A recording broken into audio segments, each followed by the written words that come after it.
Prime Minister is telling cabinet ministers to find ambitious savings by the end of this summer. Each department gets 3 priorities, but you've got to find a way to pay for it with money you already have, which sounds a lot like something the Conservatives ran on in this recent election. And anything beyond that has to hit the 7 priorities in his mandate letter, and that's it. The savings targets are 7.5%, 10%, and 15% a year over the next 3 years.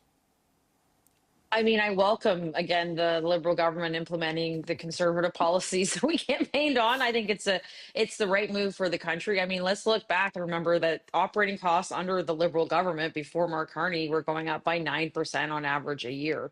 The public service exploded by 40%.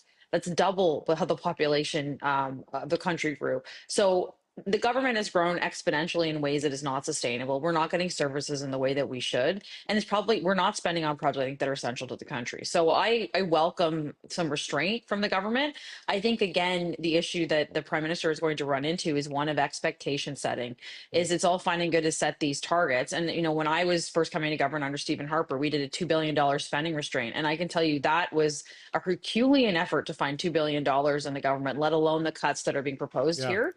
And this is going to be a public service going to fight this tooth and nail. So I wish them all the best. But I think, again, it's going to be very tough sledding to get to where they want to be to achieve these goals. Yeah, the way these often work, it's identify 7.5%. Doesn't mean implement 7.5%, right? You know, it's just, but do go through the exercise. So Vandana, you know, when you left the Monday Power Panel in the election to go work for Team Carney, did you know you were helping to implement the Poilievre agenda? Because as Amanda points out, a lot of this is, there is some similarities there. I knew that we were going to be focused on restraint, and that this is not surprising to me or to anyone else who worked with him or worked on the campaign. It was a key priority. It's a focus. It's a part of it is focusing government on key priorities. I mean, big problems for governments is that when you do try and do too many things, you end up doing nothing. So keeping that focus, and I think everyone's focus right now is on the economy. There were people who were concerned with spending, so he's addressing that.